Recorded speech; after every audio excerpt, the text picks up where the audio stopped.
Law street Bharat, राष्ट्र के हित में। नमस्कार, लॉ स्ट्रीट जर्नल के लीगल राउंडअप में आपका स्वागत है। इस हफ्ते के लीगल राउंडअप के साथ मैं हूं शिप्रा शर्मा और इस हफ्ते का ये जो पूरा बुलेटिन है वो हम कर रहे हैं दिल्ली के दिल में बसे बागों के बादशाह मुगल गार्डन से।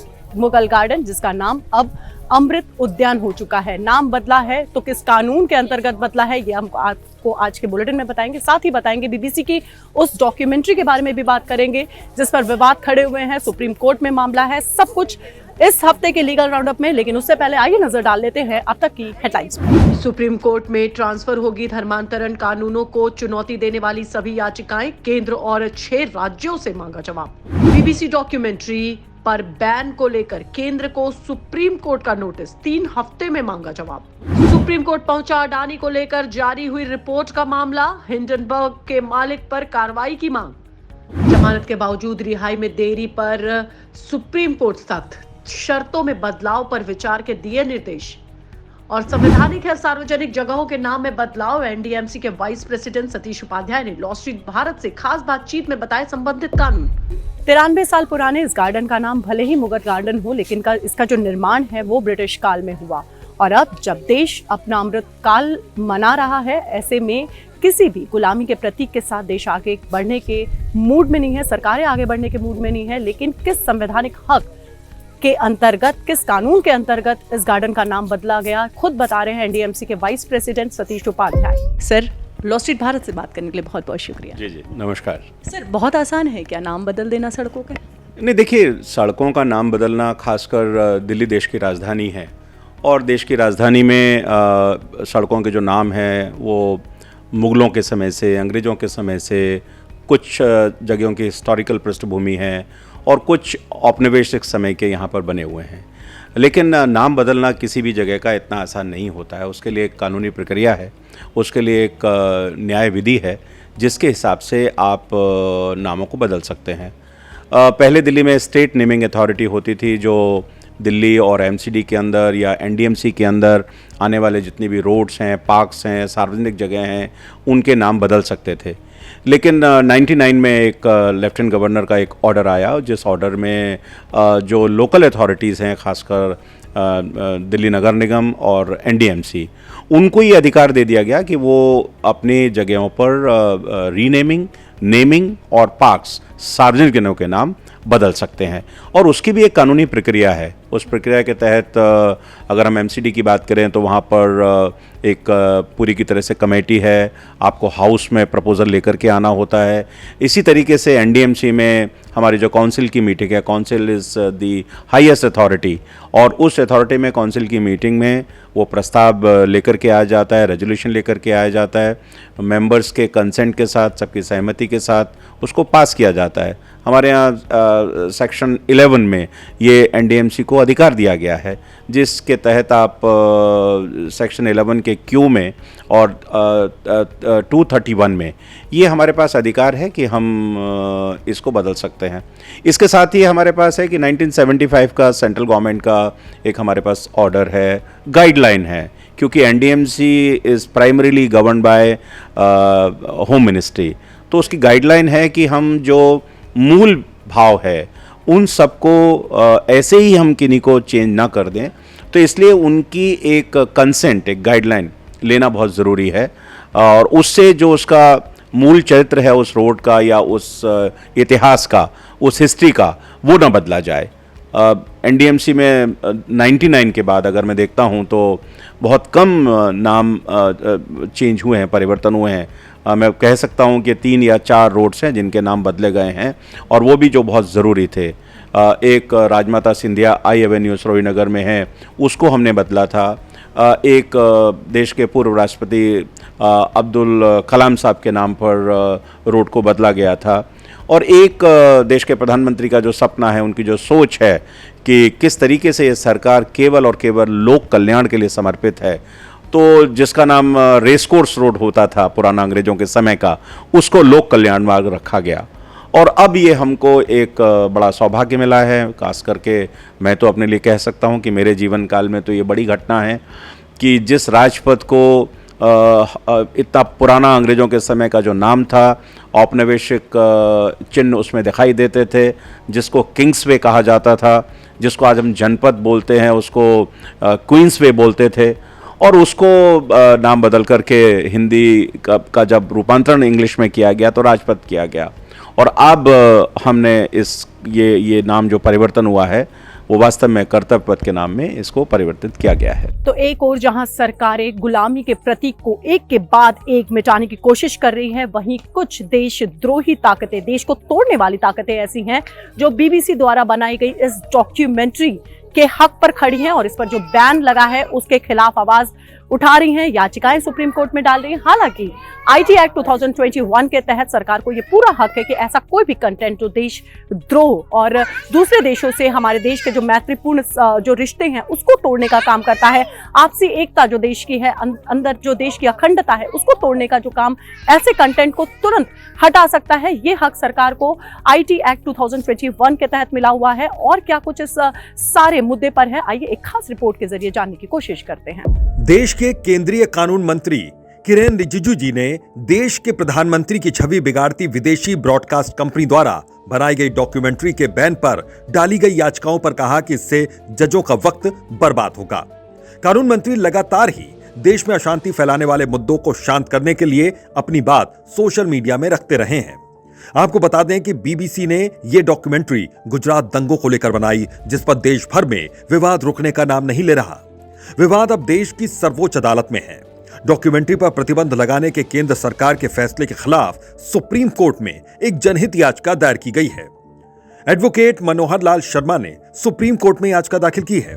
याचिका में शीर्ष अदालत से डॉक्यूमेंट्री के दोनों भागों की जांच करने और गुजरात दंगों के लिए प्रत्यक्ष या अप्रत्यक्ष रूप से जिम्मेदार लोगों के खिलाफ कार्रवाई की मांग की गई है। देश के कानून मंत्री पहले भी ये बता चुके हैं कि जिस घटना पर यह पूरी डॉक्यूमेंट्री बनी है, देश के सर्वोच्च अदालत ने उस पर अपना फैसला कई सालों की जांच के बाद सुना दिया है। तो फिर ऐसे में क्या एक ब्रिटिश कंपनी की मीडिया हाउस द्वारा बनाई गई ये डॉक्यूमेंट्री संविधान और सर्वोच्च अदालत के ऊपर है? ऐसा है, ये बहुत गंभीर मामला है। सुप्रीम कोर्ट ने जो चीज 20 साल से भी ज्यादा देश में कुछ ऐसे लोग हैं देश का छवि को खराब करने के लिए, मोदी जी को बदनाम करने के लिए लगातार कैंपेन कर रहे हैं, केस चला रहे हैं, आखिर केस सुप्रीम कोर्ट में गया। सुप्रीम कोर्ट ने पूरी तरह बारीकी से केस को सुना और निर्णय किया कि इस केस में कोई दम नहीं है, और यह भी कहा सुप्रीम कोर्ट ने कि यह सोची समझी साजिश और एक गलत तरीके से बदनाम करने के लिए किया गया प्रक्रिया है। जब सुप्रीम कोर्ट ऑफ इंडिया ने फैसला कर दिया तो बीबीसी कोई फिल्म बनाते हैं और देश में कम्युनिस्ट पार्टी, लेफ्टिस्ट, ये माओवादी, कांग्रेस पार्टी बोलते हैं कि बीबीसी ने जो रिपोर्ट दिया है वो सही है। सुप्रीम कोर्ट को नहीं मानते ये लोग। तो कानून मंत्री होने के नाते मुझे कहना पड़ा कि सुप्रीम कोर्ट का फैसला हमारा देश में सुप्रीम है, बीबीसी या ये जो बाकी जो दिखाते हैं वो हमारे लिए कुछ नहीं है। बीबीसी की डॉक्यूमेंट्री उस वक्त 2002 के दंगों को सामने लेकर आई है जब देश की वित्त मंत्री बजट पेश करने वाली हैं। संसद का सत्र शुरू हो रहा है जिसमें देश की जनता की भलाई से जुड़े कई अहम मुद्दे सामने आ सकते हैं। लेकिन बीबीसी की ये डॉक्यूमेंट्री को लेकर सदन में बवाल कर विपक्ष काम पूरा ना होने देने के मूड में है। अब देखना यह है कि क्या किरेन रिजिजू जो बात कह रहे हैं इस पर बवाल जजों का और सदन का दोनों का ही वक्त जाया करने में सफल हो पाता है, या फिर एक आम नागरिक जिसका मौलिक हक सदन और न्यायपालिका से पूरा होता है वो सही दिशा की ओर बढ़ पाएगा। तो भारत एक लोकतांत्रिक देश है और सर्वोच्च न्यायालय यहाँ पर सर्वोत्तम है। ऐसे में बीबीसी की इस डॉक्यूमेंट्री पर भी बवाल मचा और याचिकाएं, इसके बैन को लेकर जो याचिकाएं हैं वो सुप्रीम कोर्ट में है। सुप्रीम कोर्ट इस पर सुनवाई करेगा। इस मुद्दे को और कानूनी नजरों से समझने के लिए हमारे साथ सुप्रीम कोर्ट के वकील कानूनविद विजय सरदाना जी मौजूद है। आइए उन्हीं से जानने की कोशिश करते हैं इस सारे मुद्दे को। विजय से, सुप्रीम कोर्ट ने इस याचिका पे जो बैन हुई है, जो ब्रॉडकास्ट मिनिस्ट्री ने बैन की है डॉक्यूमेंट्री बीबीसी की, उस पर सुनवाई के लिए हामी भरी है और जल्द सुनवाई भी होगी। इस पूरे मामले में आप अपनी क्या राय रखते हैं? देखिए, जिस मुद्दे पे बीबीसी ने डॉक्यूमेंट्री बनाई है वो मुद्दा पहले सुप्रीम कोर्ट में आ चुका है। उस पर एक स्पेशल कमीशन बने, एसआईटी बनी, काफ़ी लंबी सुनवाई हुई, पक्ष विपक्ष दोनों तरफ से हर इंसान ने, हर अफेक्टेड पार्टी ने अपने एविडेंसेस दिए। सारा मामला डिटेल में जाने के बाद, गहन जांच के बाद, एसआईटी बनाने के बाद सुप्रीम कोर्ट ने जब तथ्यों को देखा और सारे एविडेंसेस जब उनके सामने आए तो उन्होंने एक अपना जजमेंट दिया कि जो एलिगेशंस ऑनरेबल प्राइम मिनिस्टर पर लगे हैं वो गलत हैं। ये एक साजिश के तहत इस देश के प्रधानमंत्री के खिलाफ एक षड्यंत्र रचा जा रहा है। और सुप्रीम कोर्ट ने जितने भी एविडेंसेस उनके सामने रखे उनको मद्देनजर रखते हुए अपना फैसला सुनाया। उसके बाद टेक्निकली यही होता है कि जब सारे पक्ष विपक्ष की बातें सुनने के बाद जब देश का हाईएस्ट कोर्ट अपना जजमेंट देता है तो वहाँ पे मुद्दे को विराम मिल जाना चाहिए। नहीं तो आप किसी भी संस्था के लिए या किसी भी राज्य की राजनीति के लिए या किसी भी देश के लिए आप एक हमेशा, जिसे कहते हैं ना, कि रिश्ता हुआ घाव छोड़ देते हैं। और जब सुप्रीम कोर्ट का जजमेंट आ गया तो इस तरह की बातों पे विराम लगना चाहिए, क्योंकि सुप्रीम कोर्ट के अलावा और कोई ऐसी संस्था नहीं है इस देश में जिसने सारे तथ्यों को देखा हो। बिल्कुल सर, बिल्कुल आपकी बात से हम सहमत हैं, क्योंकि सुप्रीम कोर्ट जो कि सर्वोच्च अदालत है उसने अपना फैसला सुना दिया। आपने एक बात कही कि घाव जो है हमेशा रिश्ता हुआ रह जाएगा। खरोचना, उस घाव को खरोचा, क्योंकि जो उससे पीड़ित लोग हैं, मैं मानती हूँ कि आज भी नहीं उभर पाए हैं, लेकिन जो घाव है उसको उसी वक्त क्यों खरोचा जाता है जब देश में बजट पेश होने वाला होता है या चुनाव पास में होते हैं। देखिए, अच्छे काम और बुरे काम दोनों ही प्लानिंग के तहत होते हैं। जब आप देश में बजट बनाते हैं तो उसकी प्लानिंग करते हैं, जब आप देश का डेवलपमेंट करते हैं तो आप उसकी प्लानिंग करते हैं। जो देश के दुश्मन हैं, जो नहीं चाहते भारत तरक्की करे, वो भी लगातार प्लान करते रहते हैं कि इस देश को कैसे पीछे रखा जाए।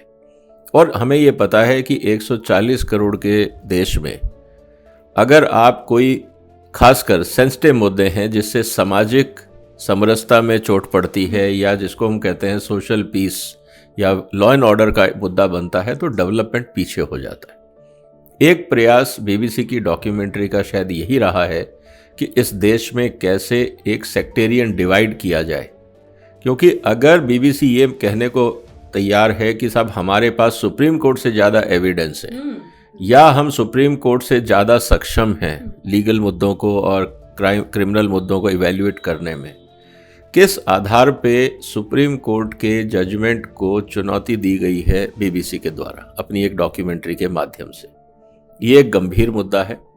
मुझे लगता है कि जो अब सुनवाई की बात आई है, भारत सरकार ने सही निर्णय लिया कि जब आपने इस डॉक्यूमेंट्री को बैन किया, अब मुद्दा गया है सुप्रीम कोर्ट में कि इस पे सुनवाई होगी। तो निश्चित रूप से मुझे लगता है कि सुप्रीम कोर्ट का पहला सवाल ये होगा कि आपके पास जो एविडेंसेस हैं और जो हमारे सामने जो एविडेंस आए आज तक, उनमें क्या फ़र्क है, क्या कोई नया मुद्दा है, और अगर कोई नया मुद्दा नहीं है, नए विटनेस नहीं है, नए एविडेंस नहीं है, तो इस तरह से इस देश में र्यूमर फैलाना, अराजकता फैलाने का मकसद क्या है? बिल्कुल सर, ह्यूमर, अराजकता जो देश की एकता अखंडता को तोड़ने के लिए, जैसे आपने कहा, प्लानिंग के तहत हो रही है, होती रही है। आगे आते हैं सर, दूसरा सवाल मेरा यही रहेगा कि जिस हिसाब से हमारे देश की स्थिति आज की कोर्ट की है, न्यायालयों की है, कचहरियों की है, छोटे छोटे इतने केसेस पेंडेंसी तेजी से बढ़ती जा रही है। देश के कानून मंत्री ने भी यही कहा कि इससे जजों का जो वक्त है वो ज़ाया होगा। क्या ये सही है? निश्चित रूप से देखिए, या तो समरी ट्रायल करके एक दिन में ही सुप्रीम कोर्ट को नोटिस ये इशू कर देना चाहिए कि अगर किसी पार्टी के पास ऐसा कोई एविडेंस है जो सुप्रीम कोर्ट के सामने नहीं आया, वो लाके सबमिट करें, डिपॉजिट करें, और अगर वो नहीं है तो पहली हियरिंग में ही इस केस को खारिज कर देना चाहिए। अननेसेसरी बहस करके मुद्दों को आगे बढ़ाना, समाज का और देश का टाइम खराब करना, मुझे लगता है कि ये इस तरह की एक साजिश हो सकती है, क्योंकि जितने दिन ये सुप्रीम कोर्ट में हियरिंग चलेगी उतने दिन मीडिया में, टीवी में इसकी हेडलाइन बनेगी जो एक माहौल बिगाड़ेगी। तो मुझे लगता है कि सुप्रीम कोर्ट के माननीय जजेस इस बात से संवेदनशील होंगे कि जितना इस मुद्दे को खींचा जाएगा उतना देश के खिलाफ जाएगा, क्योंकि कोई ज़रूरी नहीं है कि end of the day conclusion क्या आता है। प्रोसेस में भी बहुत सारे र्यूमर्स आएंगे, बहुत सारे एलिगेशंस आएंगे। तो इस तरह की जो षड्यंत्रकारी शक्तियां हैं, सुप्रीम कोर्ट से मेरा निवेदन यही रहेगा कि आप नोटिस इशू करें जितनी भी पार्टियां हैं कि अगर आपके पास जो भी एविडेंस हैं और अगर आपको लगता है कि ये एविडेंस सुप्रीम कोर्ट ने नहीं कंसीडर किए हैं, आप वो सबमिट करिए। अगर आप सबमिट नहीं कर सकते हैं या अगर आप करते हैं, उसका इवैल्यूएशन होगा। अगर वो ऑलरेडी कंसीडर्ड है, फर्स्ट हियरिंग में ही matter should be settled by saying कि case dismissed, all evidence is already considered. तो सुप्रीम कोर्ट इस सारे मुद्दे पर अपना फैसला पहले ही दे चुका है और इस तरीके की याचिकाएं सुप्रीम कोर्ट के फैसलों पर ही सवाल खड़े करती हैं। खैर, ये कुछ अहम मुद्दे थे जिन पर बारीकी से बात करने की जरूरत थी। आगे बढ़ते हैं और देश के दूसरे हाई कोर्ट से निकलने वाली कुछ अहम खबरों पर नजर डालते हैं। मद्रास हाई कोर्ट की अहम टिप्पणी, कहा मुस्लिम महिलाएं सिर्फ अदालत से ले सकती हैं तलाक। छात्रों को पीटना और डांटना कोई अपराध नहीं, बॉम्बे गोवा बेंच ने सुनाया बड़ा फैसला। और आसाराम को उम्र कैद की सजा, 2013 में 2 बहनों ने दर्ज कराया था दुष्कर्म का केस। तो अमृत उद्यान से हमारा ये लीगल राउंड अप इस हफ्ते का, उम्मीद है आपको पसंद आया होगा। लीगल खबरों से अपडेट रहने के लिए लॉ स्ट्रीट जर्नल के Hindi channel law street Bharat को सब्सक्राइब करना ना भूले। जाते जाते आपको छोड़े जा रहे हैं संविधान की कहानी के साथ, जो है आर्टिकल 16, जो बताता है आपका फंडामेंटल राइट्स, मौलिक अधिकार। जुड़े रहिए हमारे साथ। नमस्कार साथियों, संविधान कथा में आज हम आपसे बात करेंगे संविधान के आर्टिकल 16 की, आर्टिकल 16 की। फंडामेंटल राइट, मौलिक अधिकार का मतलब वो अधिकार जो सुप्रीम कोर्ट भी हमसे छीन नहीं सकता, उसको कहते हैं मौलिक अधिकार, उसको कहते हैं फंडामेंटल राइट। अब ये आर्टिकल 16 क्या कहता है, इसको आप समझिए, एक बार गूगल करके देखिएगा। आर्टिकल 16 कहता है कि यह सरकार की ड्यूटी है कि वो सरकारी नौकरियों में सबको समान अवसर दिलवाए, सबके लिए इक्वल अपॉर्चुनिटी दिलाए। इसी आर्टिकल 16 के बाद में अमेंडमेंट करके यह भी प्रावधान किया गया कि भाई आरक्षण भी होगा। अभी मैं उस पर नहीं जा रहा हूं, बाद में आता है। जो मूल आर्टिकल 16 है, ओरिजिनल आर्टिकल 16 है, वो क्या कहता है कि यह सरकार की ड्यूटी है वो सबको समान अवसर उपलब्ध कराए। लेकिन वो कहते हैं ना, आए थे हरिभजन को होटल लगे कपास। आर्टिकल 16 कहता था कि सबको समान अवसर उपलब्ध कराओ। हमने क्या कर दिया, सबको आरक्षण देना शुरू कर दिया और आरक्षण देके हमने खासतौर पे हिंदुओं को बांट दिया। एससी कर दिया, एसटी कर दिया, बाद में और थोड़ा बुद्धि विवेक जागा, ओबीसी कर दिया और टुकड़े टुकड़े में कर दिया। एससी, एसटी, ओबीसी, ओबीसी में ईबीसी और एससी एसटी में भी मोस्ट एससी एसटी, ओबीसी में भी मोस्ट बैकवर्ड, ऐसे दुनिया भर के हमने कहानी और बना दी। पर्पस था आर्टिकल 16 का सबको समान अवसर उपलब्ध कराना। आप जरा आप सोचिए कि जरा इस आरक्षण की व्यवस्था का नुकसान क्या हो रहा है। आपने आईआईटी में आरक्षण कर दिया, आपने मेडिकल में नीट में कर दिया, चलो उनकी मेरिट डाउन हो गई और आपने उनको एडमिशन दे दिया। लेकिन जब फर्स्ट ईयर में एग्जाम देते हैं तो पेपर तो सबका एक आता है। एग्जामिनेशन में, आईआईटी के एग्जाम में, वो तो फिर जनरल कैटेगरी का अलग पेपर आता नहीं, एससी एसटी का अलग पेपर आता नहीं। तो हमारे बेचारे जो बच्चे हैं, गरीब बच्चे, दलित भाइयों के बच्चे हैं, वो उसमें से फेल हो जाते हैं, कई बार उनका ड्रॉप आउट भी हो जाता है। तो समाधान कुछ और संविधान कह रहा था करने के लिए, हमारे खिलाड़ियों ने, हमारे माननीयों ने कुछ और ही खेल कर दिया। आर्टिकल 16 जब ये कह रहा है सबको समान अवसर उपलब्ध कराओ, यानी आईएएस के एग्जाम में भी सबको समान अवसर उपलब्ध कराओ, आईपीएस में भी सबको समान अवसर उपलब्ध कराओ, नीट में भी कराओ, रेलवे में भी कराओ, बैंक में भी कराओ, जेई में भी कराओ, एनडीए में भी कराओ, क्लैट में भी कराओ। वो कैसे आएगा? पेपर तो एक और किताब अनेक। दिल्ली का बच्चा अलग किताब पढ़ रहा है, नोएडा का बच्चा अलग किताब पढ़ रहा है, गाजियाबाद का बच्चा अलग किताब पढ़ रहा है, गुड़गांव का बच्चा अलग किताब पढ़ रहा है। और दिल्ली में भी 10,000 रुपए देने वाला बच्चा अलग किताब पढ़ रहा है, 5,000 रुपए देने वाला बच्चा अलग किताब पढ़ रहा है, 2,000 देने वाला अलग किताब पढ़ रहा है, और 100 रुपए फीस बेचारा जो एमसीडी वाले स्कूल में जाता है, नगर निगम वाले में, वो अलग किताब पढ़ रहा है।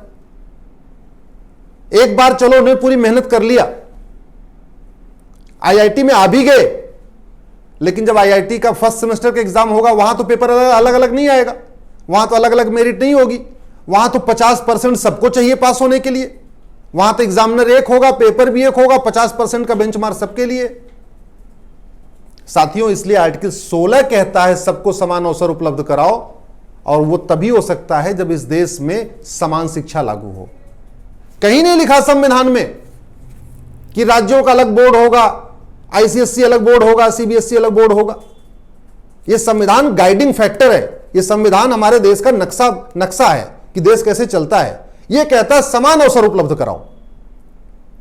और मैं आपको लिख के देता हूं, जब तक इस देश में one nation one education board नहीं होगा, एक देश एक शिक्षा बोर्ड नहीं होगा, तब तक सबको समान अवसर नहीं मिलेगा।